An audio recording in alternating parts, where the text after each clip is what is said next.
નમસ્કાર દર્શક મિત્રો, દૂરદર્શન કેન્દ્રમાં આ કાર્યક્રમમાં હું વાઘભી આપ સૌનું સ્વાગત કરું છું.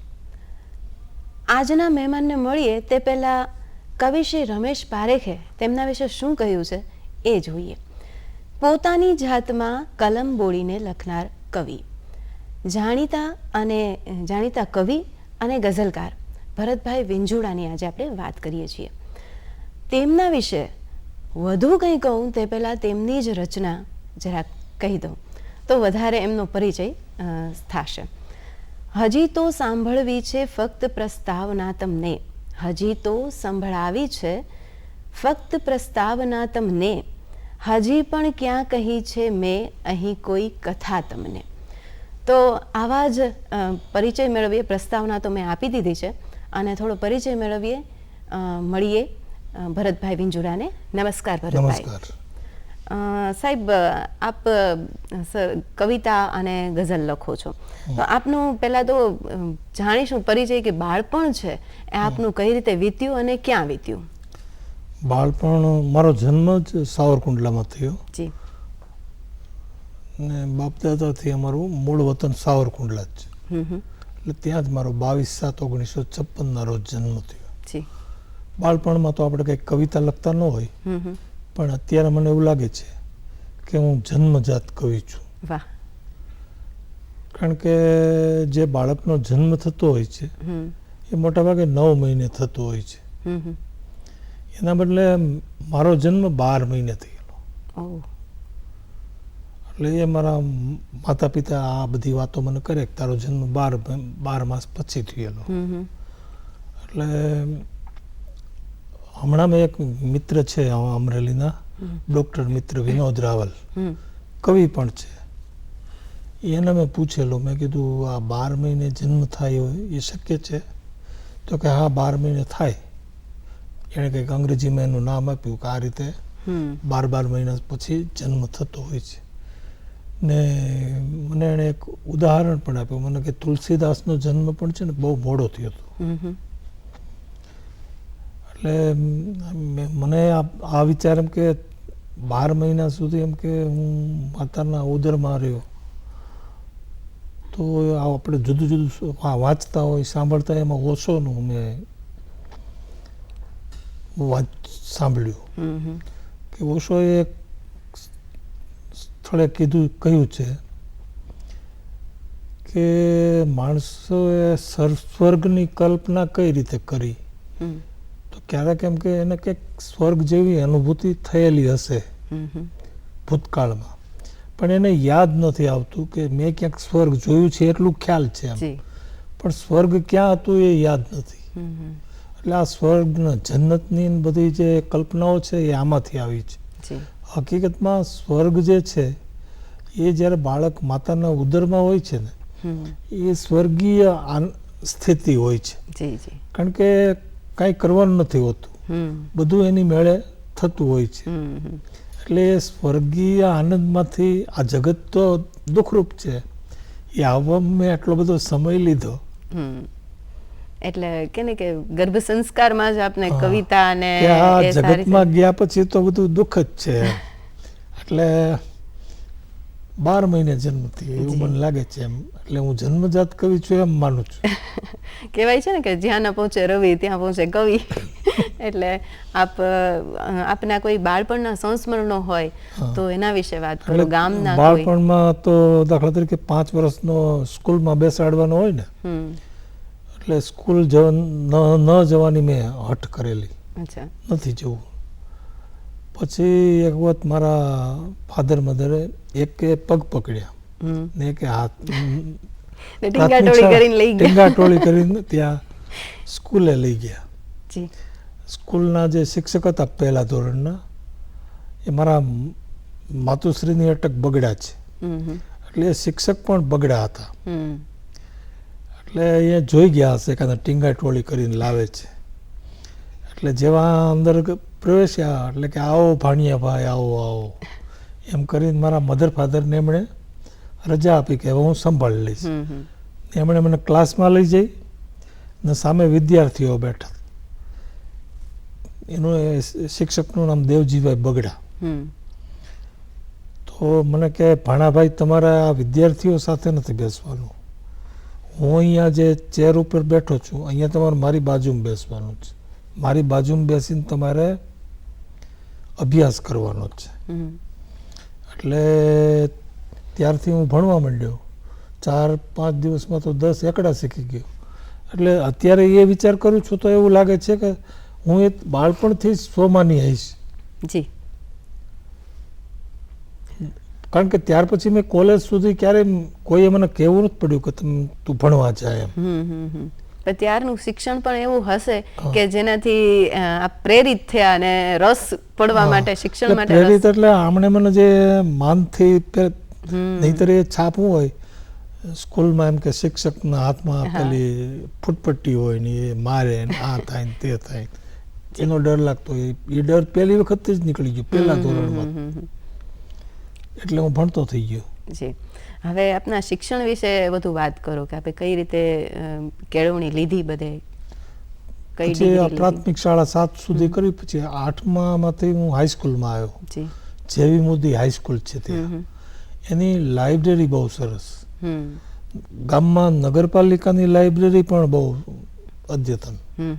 2 લાઇબ્રેરીનો મને અહીંયા મેં ખાતું ખોલાવેલું, અહીંયા ખાતું ખોલાવેલું. એટલે એ સમયથી મેં લાઇબ્રેરીઓમાં છે ને કાવ્ય સંગ્રહનો ઓછા હોય, મોટાભાગે નવલકથાઓ વાર્તા સંગ્રહ ને એવું બધું હોય. એ સમયે મેં ગ્રામલક્ષ્મીના 4 ભાગ, રવ દેસાઈના, પન્નાલાલ પટેલની નવલકથા, કનૈયાલાલ મુનશીની, એ બધી વાંચેલી. આપે વાંચન પણ સરસ ખૂબ કરેલું છે. ને લાઇબ્રેરી જે જાહેર લાઇબ્રેરી છે નગરપાલિકાની એમાં જઈને બેસતો. ત્યાં મને ફિલ્મોનો પણ બહુ શોખ. એટલે ફિલ્મી મેગેઝિન બહુ જોતું. મોટાભાગે તો ફોટા જોવાના આવે, ક્રિકેટના કઈ સમાચાર હોય તો એ જોઈએ એમ. એટલે આવું બધું એમ કે વાંચનનો શોખ મને પહેલાથી 8માંથી શરૂ થઈ ગયેલો. 8મા ધોરણમાં આવ્યા ત્યારથી.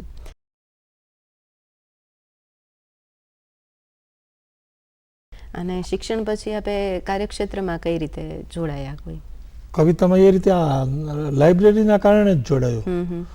જે જાહેર લાઇબ્રેરીમાં જાય ને તો ત્યાં એક જી મેગેઝિન આવતું ફિલ્મનું.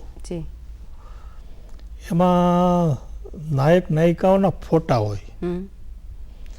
એ ફોટાની નીચે એક શેર લખેલો હોય.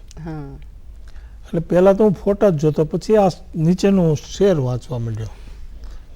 પછી લાગે કે આ ફોટાને અનુરૂપ છે કે ક્યાંક નથી ને એમ. પછી એક વખત જઈને મેં એવું કર્યું એમ કે એ જી મેગેઝિન હાથમાં આવે ને એટલે આવો કોરો કાગળ રાખું અને જે ફોટો જોઉં ને નીચે ઓલો શેર વાંચ્યા વગર છે ને ન વંચાય ને એ રીતે મૂકી દઉં કાગળ આડો. અને પછી ઓલો ફોટો બરાબર જોવો કે આ ફોટામાં શું છે ને પછી બે પંક્તિઓ લખું. 2 પંક્તિ લખી ને પછી જીમાં જે છાપેલી છે ને એ પંક્તિઓ વાંચું. હવે આમાં સારી કઈ છે ને એ રીતે લખવાનું શરૂ થયું. કોઈ બીજું કોઈ પ્રેરણા કે એવું કઈ છે નહીં. અને કાર્યક્ષેત્રમાં કઈ રીતે જોડાયા આપ? નોકરી કે કોઈ નોકરી? ડિગ્રી પછી એટલે પહેલા ગ્રેજ્યુએટ BA થયા પછી સાવરકુંડલામાં એક નાગરિક બેંક હતી, હજી છે. ત્યાં 3 જણનો સ્ટાફ હતો.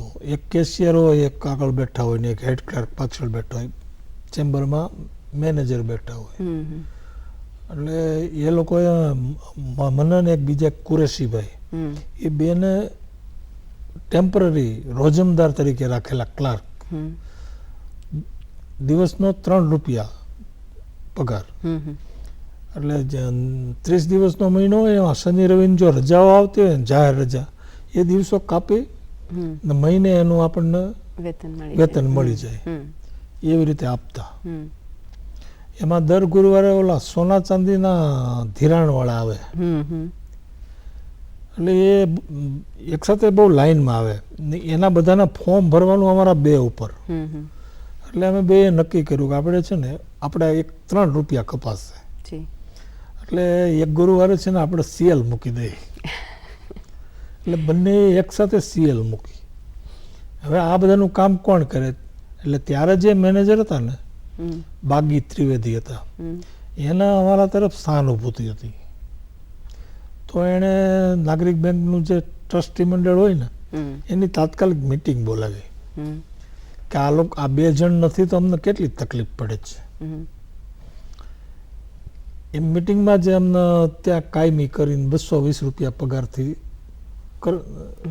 કરી દીધા કાયમી એમ. એટલે ત્યારના 220 એટલે આ સરકારી નોકરીમાં 350-400 પગાર હશે, એટલે પ્રમાણમાં બરાબર ગણાય. પણ એ દરમિયાન ત્યાર પછી મેં કલેક્ટર ઓફિસ, આ નોકરી તો ચાલુ જ હતી, કલેક્ટર ઓફિસમાં ઇન્ટરવ્યુ આપ્યું અમરેલી. તો એમાં શું હોય, આપણે ફોર્મ ભર્યું હોય ને, એમાં સાથે બધા પ્રમાણપત્રો બધું બહુ જોડ્યું હોય. એટલે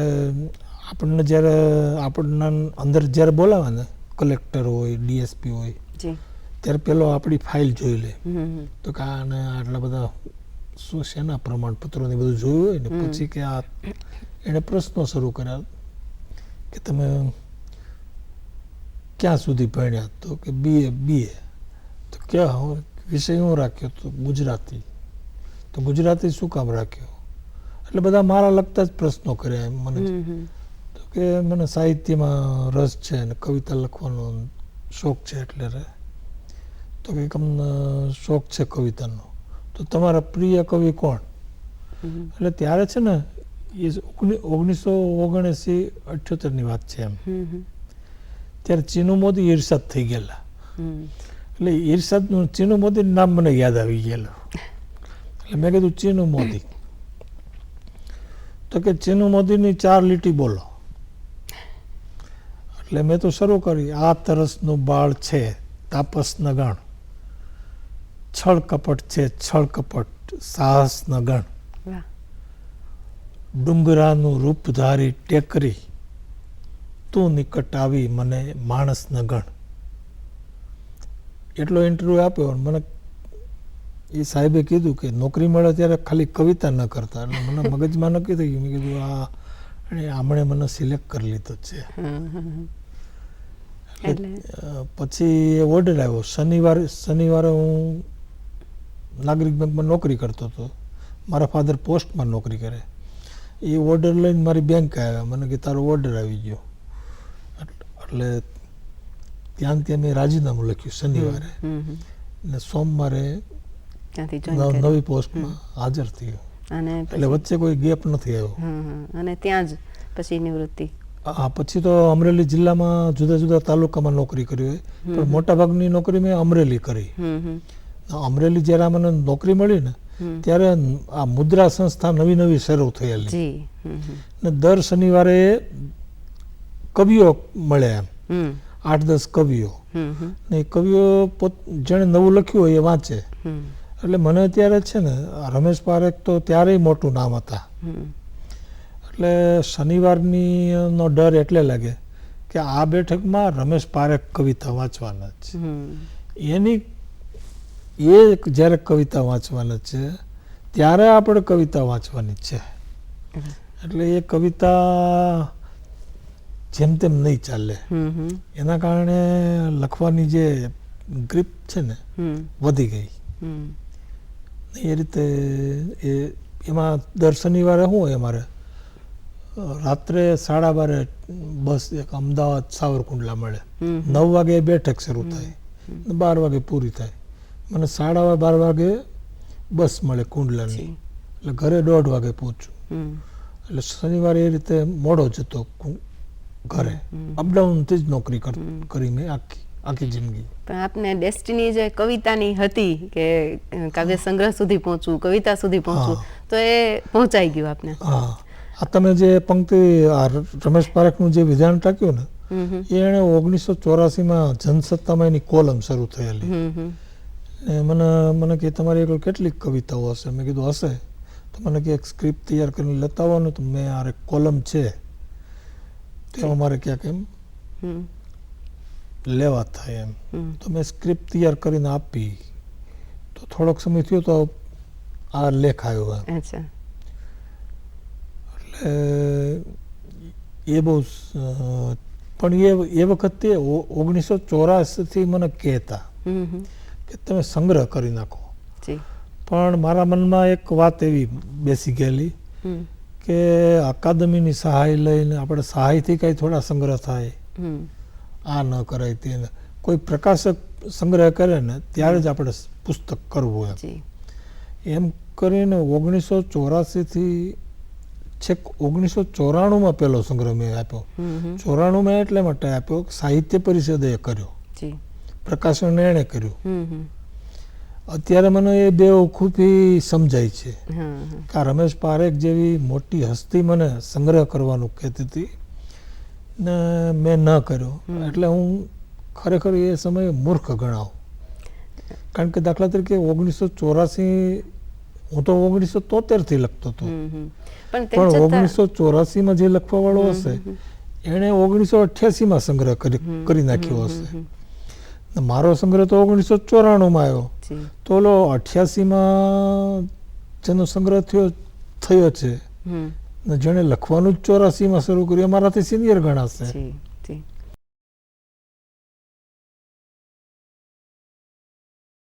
તો આપનો પહેલો સંગ્રહ છે સહેજ અજવાળું થયું એ હતો, તો એમાં કોઈ એવી કોઈ કવિતા યાદ હોય કે એવું કોઈ રચના યાદ હોય તો ચોક્કસ અમારા દર્શક મિત્રોને રસાસ્વાદ કરાવો. એક ગઝલ સંભળાવું એ સમયની. જી.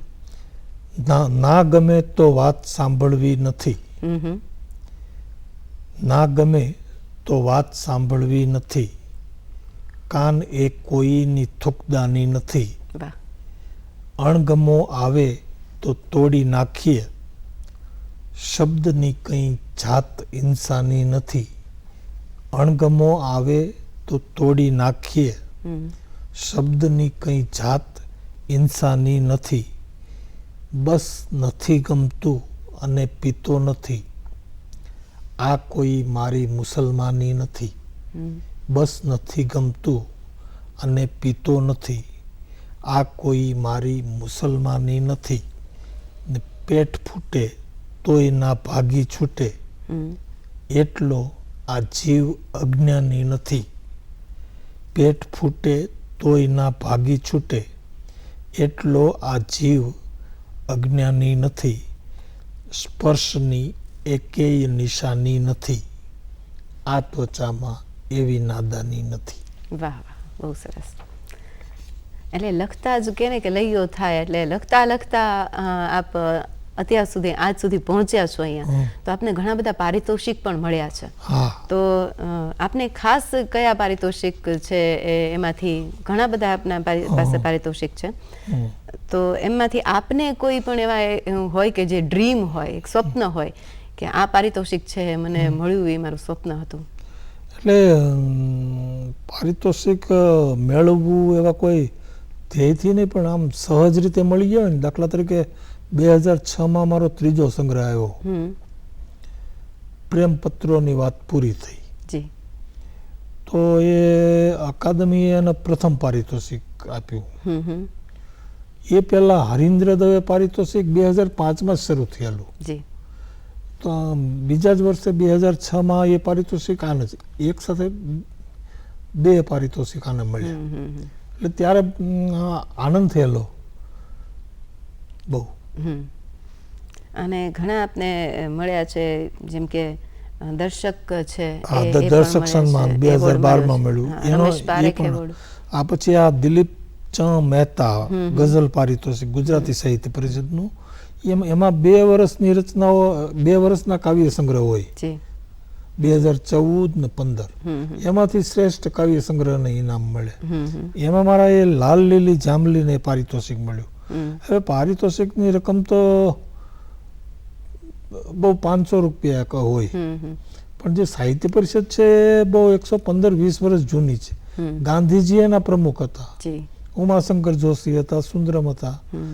હું જ્યારે સાહિત્ય પરિષદમાં કારોબારીમાં હતો ત્યારે અમારા પહેલાના પ્રમુખે છે ને એ 41-42 પારિતોષિક હતા, એમાં નવોદિત માટેનો પારિતોષિક હતો. આ જે મને મળ્યો નવોદિત માટેનો નથી. આ પારિતોષિક મળ્યા પછીની વાત કરું તો એ 42 પારિતોષિકમાંથી 18 કરી નાખ્યા, જી. એકબીજામાં મર્જ કરી દીધા. હા. એટલે ત્યારે મેં એ પ્રશ્ન ઉપાડેલો કે આ જે 41-42 પારિતોષિક છે પાછા તમે શરૂ કરો, આ શું કામ મર્જ કર્યા? એટલે ત્યારે સાહિત્ય પરિષદના પ્રમુખ સીતાંશુભાઈ હતા. જી. સીતાંશુભાઈ કે આ દરેક મિટિંગમાં હું આ પ્રશ્ન રજૂ કરતો, આ 41-42 પારિતોષિકમાંથી 18 કરી નાખ્યા છે, તો ફરી ચાલુ કરો. તો પ્રમુખશ્રીએ એક વખત એવું કહેલું કે એમાં પારિતોષિકની રકમ માત્ર 500 રૂપિયા હતી ને આ હતું, એટલે મર્જ કરીએ તો કઈ કોઈ વ્યક્તિને પ્રમાણમાં સરખી રકમ મળે. એટલે મેં ત્યારે એ દલીલ એવી કરેલી કે આ ગુજરાતી સાહિત્ય પરિષદ છે એમાં રકમનું મહત્વ નથી. આ બહુ જૂની સંસ્થા છે. ગાંધીજી એના પ્રમુખ હતા, ઉમાશંકર સુંદરમ, કેટલા ગોવર્ધનરામ ત્રિપાઠી હતા. એટલે એના પારિતોષિકનું એક મૂલ્ય છે. ને એક બેનને છે ને આ પારિતોષિક થોડાક વર્ષો પહેલા 500 રૂપિયાનું પારિતોષિક મળેલું, અમેરિકા નિવાસી બેનને. એ પારિતોષિક લેવા માટે અમેરિકાથી અહીંયા આવેલા. ઓહો. એટલે આ દલીલ મારી સાંભળીને એમણે પછી એક સમિતિ રચવાનું નક્કી કર્યું. સન્માન છે પારિતોષિક.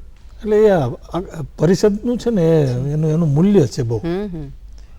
એટલે પછી 3 જણની સમિતિ રચીને 3 વ્યક્તિની સમિતિએ એવો નિર્ણય કર્યો કે આ 41-42 પારિતોષિકો ફરી શરૂ કરી દેવા. જી. એટલે હવે એ પાછા ચાલુ છે. જી જી સર. પારિતોષિક આપને મળ્યા એમાંથી કોઈ સંગ્રહ છે, એમાંથી કોઈ આપને રચના યાદ હોય તો એવી આ એક ગઝલ સંભળાવું આપણે દર્શક મિત્રોને. ગઝલ છે. જી ઇરશાદ. વહાતા એક ક્રમે આંસુના મોતી ગોઠવી આપો. વહાતા એક ક્રમે આંસુના મોતી ગોઠવી આપો, તમે બે આંખથી ટપકેલી જોડી ગોઠવી આપો. વહાતા એક ક્રમે આંસુના મોતી ગોઠવી આપો, તમે બે આંખથી ટપકેલી જોડી ગોઠવી આપો. ભળી ગઈ છે બધીએ એકબીજામાં દુકાનેથી, હવે એ પહેરવા ચણિયાને ચોળી ગોઠવી આપો. તમે વિદ્યાર્થીઓને ગોઠવો છો એ બરાબર છે, ભણાવે એની પણ કોઈ કસોટી ગોઠવી આપો. તમે વિદ્યાર્થીઓને ગોઠવો છો એ બરાબર છે, ભણાવે એની પણ કોઈ કસોટી ગોઠવી આપો. તમે સંઘર્ષ બહુ સારો કર્યો છે એટલા માટે, તમે સંઘર્ષ બહુ સારો કર્યો છે એટલા માટે સહજ રીતે બીજા જણની રોજી ગોઠવી આપો. ને શિશુએ આવીને એવું કહ્યું કાગળ બતાવીને, નદી દોરી છે આમાં તરતી હોડી ગોઠવી આપો. શિશુએ આવીને એવું કહ્યું કાગળ બતાવીને કે નદી દોરી છે આમાં તરતી હોડી ગોઠવી આપો. ને અભણ ને ગ્રામ્ય લોકો જે રીતે વાતો કરે છે એ, અભણ ને ગ્રામ્ય લોકો જે રીતે વાતો કરે છે એ બરાબર સાંભળો ને એવી બોલી ગોઠવી આપો. બીજી એક ગઝલ છે. ના કદી વહેલો પડે ને ના કદી મોડો પડે, આપણો ઈશ્વર બધાથી કેટલો નોખો પડે. તે ગણેલો દાખલો જોઈ કહ્યું સાચો નથી, એટલે એવું નથી કે એ બધે ખોટો પડે. તે ગણેલો દાખલો જોઈ કહ્યું સાચો નથી, એટલે એવું નથી કે એ બધે ખોટો પડે. એને કેમેરાની સામે બેસવાનું ના કહો, જેમ છે એમ જ રહે ત્યારે ખરો ફોટો પડે. એને કેમેરાની સામે બેસવાનું ના કહો. જેમ છે એમ જ રહે ત્યારે ખરો ફોટો પડે. ને બાગમાં પણ કંઈ અકસ્માત તોય એવા થાય છે. કીડીઓ નીકળે ને ઉપર એક ગલગોટો પડે. વાહ. બાગમાં પણ કંઈ અકસ્માત તોય એવા થાય છે. કીડીઓ નીકળે ને ઉપર એક ગલગોટો પડે. ને એવી અફવા 5-10 વર્ષે જ ફેલાતી હશે. એવી અફવા 5-10 વર્ષે જ ફેલાતી હશે. પૃથ્વીના ગોળા ઉપર એવો બીજો ગોળો પડે. ને એટલા માટે ન માન્યો આપનો આભાર મેં. આપનો આભાર માનું એટલો ઓછો પડે. મને એવું લાગે છે કે એટલા માટે જ પારિતોષિક મળ્યો હશે. ખૂબ જ સરસ રચના હતી. હવે આપના પરિવાર અને મિત્રોની વાત કરીએ તો આપના પરિવાર અને મિત્રોમાં આપણને કેટલો સહયોગ મળ્યો છે આ લખાણ બાબતે? લખાણમાં પરિવારનો સહયોગ છે. જી. મિત્રોમાં મોટાભાગે કવિઓ મિત્રો એના બદલે મારા જે ગદ્યના મિત્રો છે. ઓહો. સાવરકુંડલામાં વિવેચક હતા. એટલે અત્યારે સ્વૈચ્છિક રાજીનામું આપીને એના વતન જતા રહ્યા, કેસર મકવાણા. તો એની સાથે મારે દરરોજ બેસવાનું થતું. અને સાહિત્યની વિવિધ ચર્ચાઓ કરતા. અમે સાહિત્યના વિવિધ પ્રોગ્રામ પણ ત્યારે કરતા. ટૂંકમાં નાનાભાઈ જેબલિયા હતા, એમની સાથે પણ, એ તો મોટા નવલકથાકાર હતા. પછી તો એમના અવસાન પછી અમે બે નક્કી કર્યું કે આપણે ગામમાં નાનાભાઈ જેબલિયા માર્ગ હોવો જોઈએ. તો નગરપાલિકામાં એ દરખાસ્ત આપીને એક માર્ગનું નામ નક્કી કરાયું. અને પછી મોરારી બાપુના હસ્તે માર્ગનું ઉદ્ઘાટન કર્યું ને એવું બધું કરેલું. એ સિવાયના મિત્રો કિરીટ દુધાત છે, એવા બધા ગદ્ય મિત્રો, ગદ્યના ખરા. ઘણી વાર એમ હોય કે ઘર કી મુર્ગી દાલ બરાબર, એટલે આપણે કવિતાને બધું ભલે લખતા હોય પણ ઘરમાં એમ કે કવિતા લખે છે. તો એવું ક્યારે એવો અનુભવ થયો છે કે સપોર્ટ? ના, એ બધાને બહુ આનંદ થાય છે. શરૂઆતમાં દાખલા તરીકે આપણે નવું નવું લખતા હોય ને, ત્યારે આડોશી પાડોશીઓ એવી વાતો કરતા હોય કે આ તમારો છોકરો કવાલ થઈ ગયો છે. એટલે શરૂઆતમાં એવી તકલીફો પડેલી, પણ પછી જે આ મારી નોકરી ને બધું શરૂ થયું, ગ્રોથ જોવે એટલે એ આ કવિતાના કારણે જ બધું ચાલ્યું છે એમ બધાને ખ્યાલ આવ્યો. એટલે પરિવાર આવું બધું મારું બધું સાચવીને રાખે.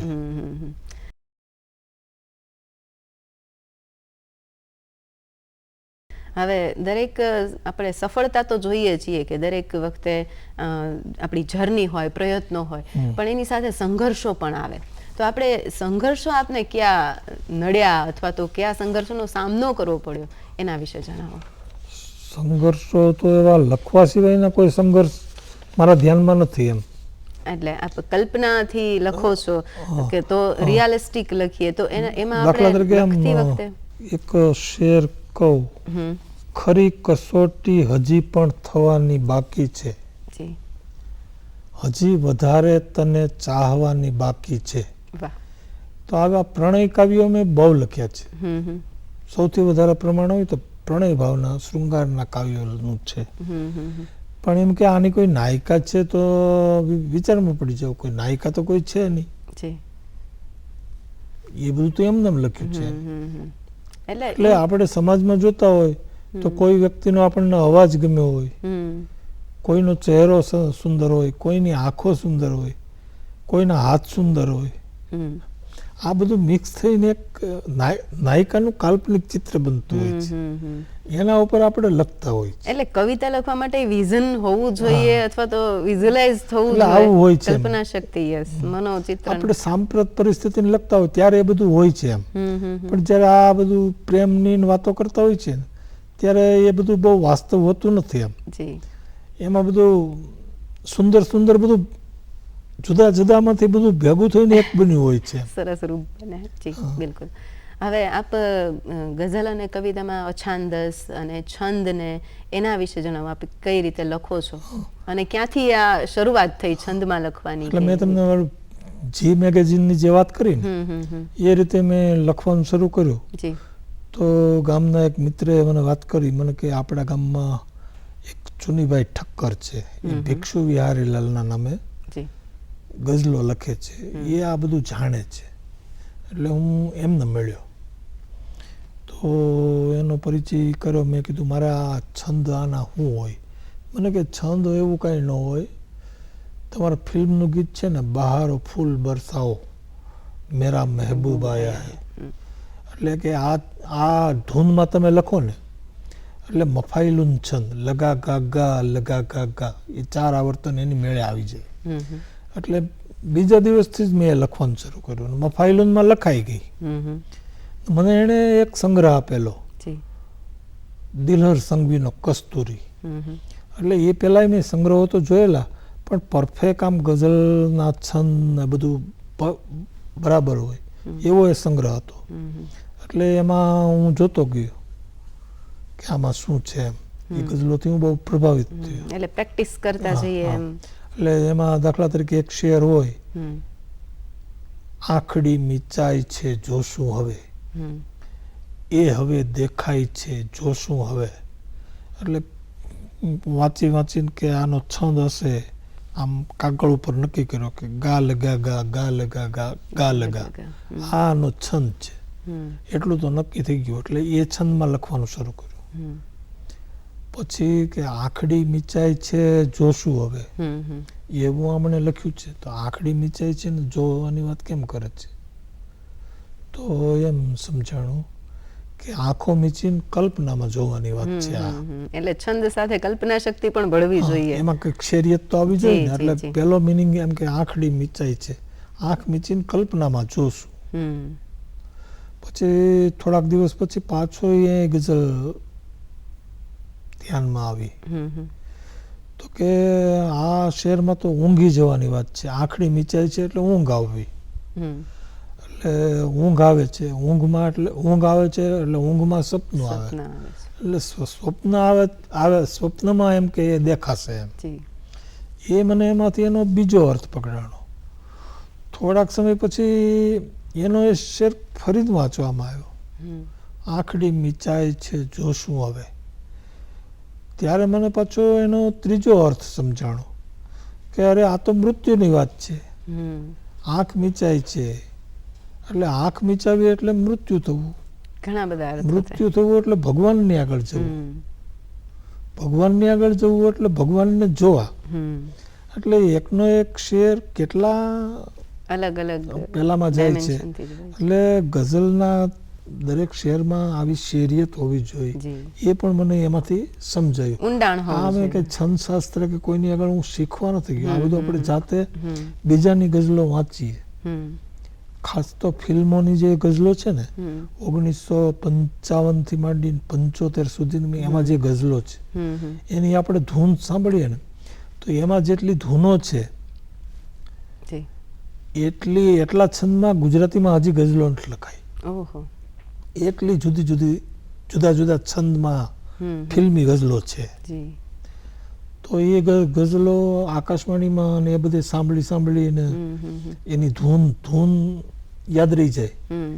આ દાખલા તરીકે આ અભી ન જાઓ છોડ કે દિલ અભી ભરા નહીં, તો વાંચતા સહજ લાગે. પણ પછી આપણે એને આનો છંદ શું છે તો કે લગા લગા લગા લગા લગા લગા લગા, પછી એ લગા લગાનું માપ યાદ રહી જાય. ઓલું અભી ન જાઓ છોડ કે, એ શબ્દો નીકળી જાય એની મેળે. ઓલું જે માપ છે ને ધૂનમાં, લગા લગા લગા લગા લગા લગા લગા, એ ધૂન મગજમાં જ્યાં સુધી એ ધૂન ઉપર ગઝલ ના લખાય ત્યાં સુધી મગજમાં રહે. એવી રીતે મારું આ સર્જન પ્રક્રિયા રહી.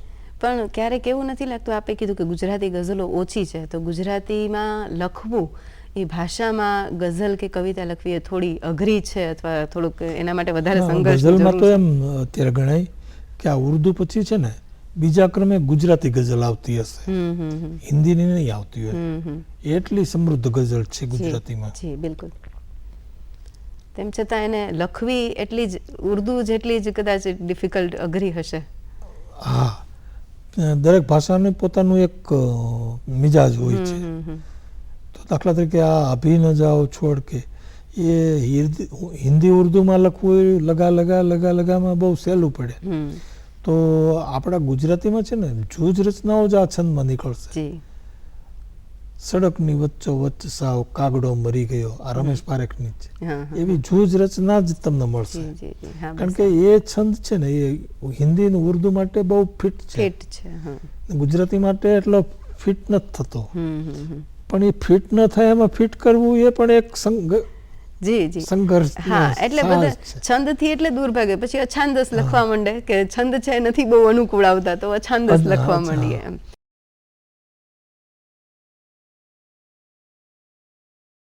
આજે આપણે ગઝલની ને કવિતાની વાત કરીએ છીએ તો નવોદિતો છે આજના, તો એ લોકો છે એ ક્યાંક તો સોશિયલ મીડિયાનો બહુ અત્યારે ક્રેઝ છે. એટલે કાં પોતાની રીતે જે મનમાં સૂઝે ઈશ્વર દત્ત જે કહીએ એ લખી નાખે છે, અને કાં તો પછી ક્યાંથી કોપી પેસ્ટ થાય છે. તો એના વિશે આપ શું કહેશો કે શું નવોદિતોને પ્રેરણા મળે એ માટે શું કરવું જોઈએ ગઝલ અને કવિતા માટે ખાસ? બસ આ સારા કવિઓની સારી રચનાઓનું ચિંતન મનન કરવું જોઈએ. જે આ છંદ શાસ્ત્રના પુસ્તકો છે ને એ એક રીતે તો ગુમરાહ કરતા હોય, કારણ કે છંદમાં છૂટ ઘણી લેવાતી હોય. હવે જે નવોદિત છે શીખતો હોય તો ત્યાં ઓલી છંદ શાસ્ત્રમાં કંઈક જુદી વાત કરી હોય, મારી ગઝલમાં મેં કંઈક છૂટ લીધી હોય, તો એ કે આ પોતે ગઝલ છંદમાં નથી લખતા ને આપણને છંદમાં લખવાનું કે, પણ એને એ ન ખબર પડે કે આમાં છૂટ ને છૂટ પછી ક્યાં લેવાય એની એક સમજ હોય. એ સમજ કેળવવી, જે આ ફિલ્મી ગઝલો છે કે કોઈનું પઠન છે એ સાંભળે ને તો એને આપોઆપ ખ્યાલ આવી જાય. એટલે સ્વઅધ્યયન બહુ જરૂરી છે. આ બધું એમ કે શાસ્ત્રો વાંચવાથી અને કોકનું ગાઈડન્સ જરૂરી છે. આપના જેવા હોય ઓલા હોય તો એ વ્યવસ્થિત ગાઈડ કરી શકે. એવા બધાને મળી રહેતા હોય છે, નજીકમાં એકાદ કવિ તો હોય જ. એમ જેમ આપને કવિતા માટે કોઈ મળી ગયું એવી રીતે ખરેખર રસ હોય અને ઈચ્છા હોય તો થઈ જ છે. પછી દરેક વખતે એમ કે દાખલા તરીકે આપણે લખીને કોઈ આપણને મઠારી દે તો પછી એ મઠારાવવાની ટેવ પડી જાય. જી બિલકુલ. તો એટલે સ્વઅધ્યયન ખાસ જરૂરી છે. આમાંથી શું રદ કરવું ને શું રાખવું એ પોતે જ જો નક્કી કરવાનું રાખે ને એ પણ બહુ જરૂરી છે. બધાયમાં એમ કે બીજાની સલાહ લેવી, આ જે ઇસ્લાહ લેવી, ઇસ્લાહ બરાબર છે, પણ કેટલી માનવી એ આપણા ઉપર નિર્ભર હોવું જોઈએ. એટલે પ્રયત્ન કરવાથી કંઈક તો સારું એક કંઈક જુદું લખાઈ ગયું હોય ત્યારે આપણે એમ કે કોઈ મિત્ર જાણકાર હોય એની ચર્ચા કરીએ કાંઈક જુદા પ્રકારનું છે, ચાલે એમ છે કે નહીં. પણ દરેક રચના લઈને કોઈને બતાવવા બેસીએ તે બરાબર નહીં એમ. હવે આપને એવું કહેવાય છે કે કવિતા કે ગઝલ છે એ ક્યારેક ઈશ્વરદત્ત હોય છે, તો આપ એમાં માનો છો કે ઈશ્વરદત્ત કવિતા ક્યારેક લખાય છે? હા, એવું લાગે છે એમ, કારણ કે વાત આપણા મનમાં ન હોય, અચાનક જ્યારે આપણે આખો દિવસ સાવ ફ્રી બેઠા હોય, કંઈક લખવું છે ને લખાતું ન હોય કે ચાલો ગામમાં ચક્કર મારવા નીકળીએ, અચાનક અડધે પહોંચ્યા હોય ને આપણને એકાદો શેર આવે યાદ આવી જાય, ને પછી એ ચાલતા ચાલતા હવે તો મોબાઈલમાં એ સિસ્ટમ છે કે આપણે વોઇસ થી બોલી નાખીએ એટલે યાદ રહી જાય, લખાઈ જાય, એમાં થઈ જાય. એટલે આ બધી સુવિધાઓ છે. એટલે પેલા તો પેન ને સાથે રાખતા કે લખાઈ જાય એમ. એટલે સાવ ફ્રી હોય ને આપણે એમ કે લખવાની ઈચ્છાથી આખો દિવસ એમને બેઠા હોય તો ના આવે. એની મેળે ઈશ્વરદત્ત ક્યારેક આવી જાય. કુદરતી તો છે જ એમ, કુદરતી કોઈ શક્તિ કામ કરે છે આ ધક્કો મારવામાં. એમાં પહેલી પંક્તિ જ માત્ર હોય છે, જ્યાં ધક્કો લાગે ને એમાં પહેલી પંક્તિ આવે, પછીનું તો બહુ સરળ હોય. પહેલી પંક્તિ આવે ને એટલે એનો છંદ નક્કી થઈ જાય, એનો રોડ મળી જાય, એનો હદીફ નક્કી થઈ જાય, કાફિયા નક્કી થઈ જાય. હવે આપે આટલા કાવ્ય સંગ્રહો લખ્યા છો તો એના વિશે વાત કરો. કયા કયા કાવ્ય સંગ્રહો આપે લખ્યા છે? કાવ્ય સંગ્રહ તો અને આપનો એમાંથી કોઈ મનપસંદ કાવ્ય સંગ્રહ હોય તો એના વિશે. મારા તો બધા સંગ્રહ મનપસંદ જ છે ને બધી રચનાઓ મનપસંદ છે. એટલે મને જો ચૂંટેલી રચનાઓ માને તો બધા બાળકો વાલા જ હોય. ચૂંટેલી રચનાઓ શોધવાનું કીધું હોય તો હું ન કરી શકું. જી જી. એ બીજાએ કરવું પડે. એટલે 1994માં અમારો પહેલો સંગ્રહ આવ્યો. જી. પછી 2015માં 14મો સંગ્રહ આવ્યો તમારા માટે. એમાં વચ્ચે 2020માં અગાઉ 9 સંગ્રહ મારા પ્રગટ થયા હતા. એ 9ને એક સમગ્ર કવિતા કર્યું ભરતકામ કરીને એ 2020માં અહીંયા રાજકોટથી જ પ્રવીણ પ્રકાશનમાંથી એ પ્રકાશન થયેલું. એટલે એમ ચાલ્યા કરે છે. જી સરસ. અત્યાર સુધીમાં કેટલી કવિતાઓ કે ગઝલ લખેલી હશે એવું કઈ યાદ છે? એની સંખ્યામાં અસંખ્ય એમ તારાઓની જેમ અસંખ્ય લખી છે આપે. એ ગણી નથી એમ. હજી મારી પાસે 2 સંગ્રહ થાય એટલી રચનાઓ તો પેન્ડિંગ હશે એમ. ઓહો અચ્છા. આપ કોઈ એ કવિતા કે ગઝલ પાછું સંભળાવો કે જેનાથી દર્શકો છે પાછો રસાસ્વાદ લઈ શકે. ગઝલ છે. દુશ્મનો પણ હદ પ્રમાણે થાય છે, આખરે એ કદ પ્રમાણે થાય છે. વાહ વાહ. દુશ્મનો પણ હદ પ્રમાણે થાય છે, આખરે એ કદ પ્રમાણે થાય છે. કોને કેવો આવકારો આપવો આ બધું તો પદ પ્રમાણે થાય છે. વાહ. કોને કેવો આવકારો આપવો આ બધું તો પદ પ્રમાણે થાય છે. થાય તે જોયા જ કરવાનું રહે, ક્યાં કશું મકસદ પ્રમાણે થાય છે. થાય તે જોયા જ કરવાનું રહે, ક્યાં કશું મકસદ પ્રમાણે થાય છે. ને એક સાથે આવી પડતા હોય પણ કામ સૌ ફુરસત પ્રમાણે થાય છે. એક સાથે આવી પડતા હોય પણ કામ સૌ ફુરસત પ્રમાણે થાય છે. થઈ શકે આખા જગતની પણ અહીં એકતા સરહદ પ્રમાણે થાય છે. થઈ શકે આખા જગતની પણ અહીં એકતા સરહદ પ્રમાણે થાય છે. દુશ્મનો પણ હદ પ્રમાણે થાય છે. વાહ. હજી કોઈ બીજી કોઈ એવી રચના આપને? એક ગઝલ મળો. બધુંય કાલ હવે આજ નહીં, વાહ. કોઈ સવાલ હવે આજ નહીં. પડી છે ડાબી તરફ જો થપ્પડ તો જમણો ગાલ હવે આજ નહીં. ગળા સુધી તે મને પ્રેમ કર્યો, વધુ વહાલ હવે આજ નહીં. ગળા સુધી તે મને પ્રેમ કર્યો, વધુ વહાલ હવે આજ નહીં.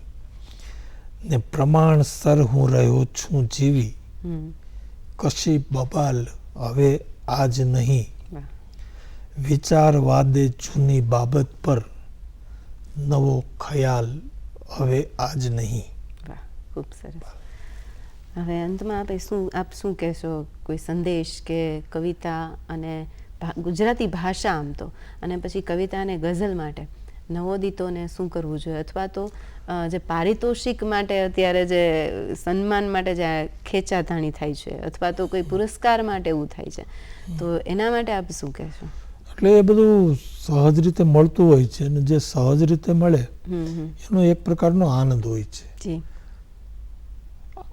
કોઈ દાખલા તરીકે એમ કે સાહિત્ય પરિષદ હોય કે અકાદમી હોય તો એને એની જાહેરાત આવે કે આ વર્ષના પારિતોષિક માટે સંગ્રહો મંગાવવામાં આવે છે, તો આપણે સર્જકો હોય તો આપણે મોકલી દેવા જોઈએ. પછી એ મળ્યો કે નહીં એનો બહુ વિચાર નહીં કરવાનો. એમ મળવો હોય તો મળે, એમ મળે તો આનંદ થાય, ન મળ્યો હોય તો બહુ દુઃખ નહીં કરવાનું, તો વધારે પ્રયત્ન કરવાનો. પણ એ એક આખું પેલી ગોઠવીને એક જણ નિર્ણાયક આ બાબતમાં હોય તો એ એક જણ પારિતોષિક સામે પાછો બીજો નિર્ણય હોય એ આને અરસપરસ એમ કે આ પારિતોષિકો આપવાનું એનો કોઈ મિનિંગ નથી એમ. કારણ કે લોકોને ખબર પડી જતી હોય છે. આપણને એમ હોય છે કે આપણને આ પારિતોષિક મળ્યું છે, પણ લોકો સમજતા હોય છે કે આણે આ પારિતોષિક મેળવેલું છે. એટલે એવા બહુ પ્રયાસ ન કરવા, કારણ કે લોકો બધું જાણે છે. તેમ છતાં નિજાનંદ જો લખવામાં આવે, નિજાનંદ તો મુખ્ય છે. હા, એટલે નિજાનંદમાં જો લખવામાં આવે તો વધુ અનુકૂળ રહે. પારિતોષિક તો પછી બીજી પ્રેરણા માટે છે. જી, હવે આજની ફાસ્ટ લાઈફ છે ત્યારે બધા જે યુવાનો છે કે કોઈ, તો એ લોકોને બધું જલ્દી જોઈએ છે ગઝલમાં. તો એ ગઝલમાં એ જલ્દી કઈ રીતે કરી શકે, અથવા તો એને કઈ રીતે પ્રયત્નો કરવા જોઈએ? સપોઝ કે ગઝલ લખતા શરૂ કરે છે તો એને કઈ રીતે શરૂઆત કરવી જોઈએ? શરૂઆત તો એની મેળે કુદરતી થતી હોય છે.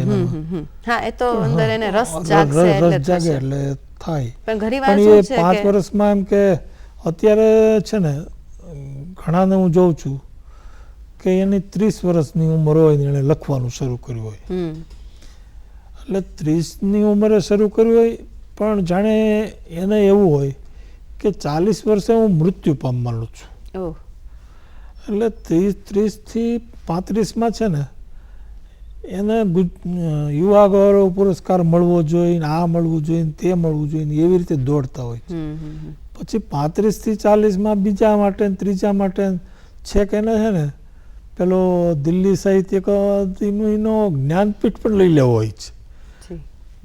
જાણે 10 વર્ષની જ આપણી એમ કે આ કવિતાની જર્ની છે. 40 વર્ષે તો આપણે મૃત્યુ પામવાના છીએ. એવી રીતે દોડતા હોય ને એવું લાગે. હા, બસ એમ જ કહું છું કે આજને તરત આપણે લાંબુ જીવવાના છે ને કઈ વાંધો નથી આવવાનો. કલ્પના શક્તિ કે અનુભવ છે એમાં ભળતા જાય તો ગઝલ કે કવિતા છે વધુ સ્વાદિષ્ટ, આપણે કહીએ ને કે વધુ સ્વાદિષ્ટ બનતી જાય. મારો પહેલો સંગ્રહ આવ્યો એને 21 લખવાનું શરૂ કર્યું. પ્રથમ સંગ્રહ આપ્યો ત્યારે 21 વર્ષ થયા હતા લખવાના. અત્યારે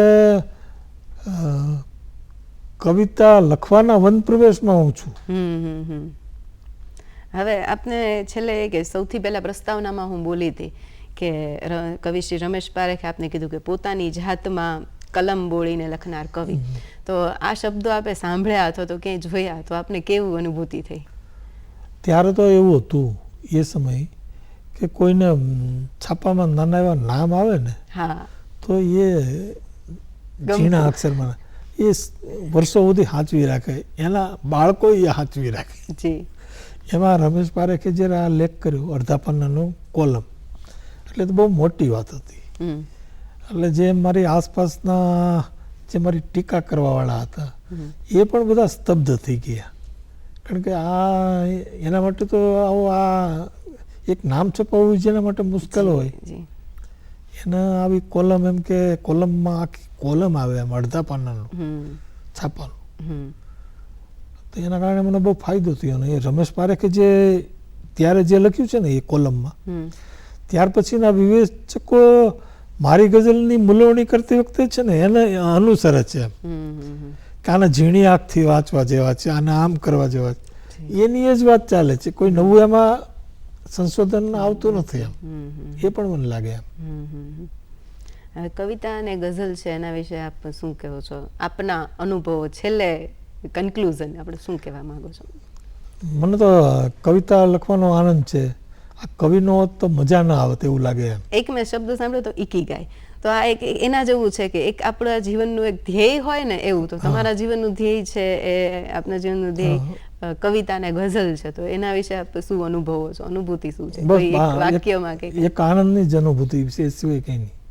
એટલે કલ્પના ને એ બધું છે એ બધું ત્યાં ઠાલવવાની વાત છે કે બધી આપણા કલ્પના છે, આપણા પ્રશ્નો છે, આપણી પીડાઓ છે, સમસ્યાઓ ગઝલ અને કવિતા થ્રુ પહોંચે. કવિતા લખીને આપણે હંમેશા હળવા થતા હોય છે. વાહ, આ એક તમે રિલેક્સેશન નું સરસ આપે જણાવ્યું. એક કોઈની સાથે એમ કે આપણને કંઈક મુશ્કેલી પડે ને કોઈને વાત કરીએ તો જો કવિતા લખી નાખીએ ને કોઈને વાત ન કરી તો ચાલે.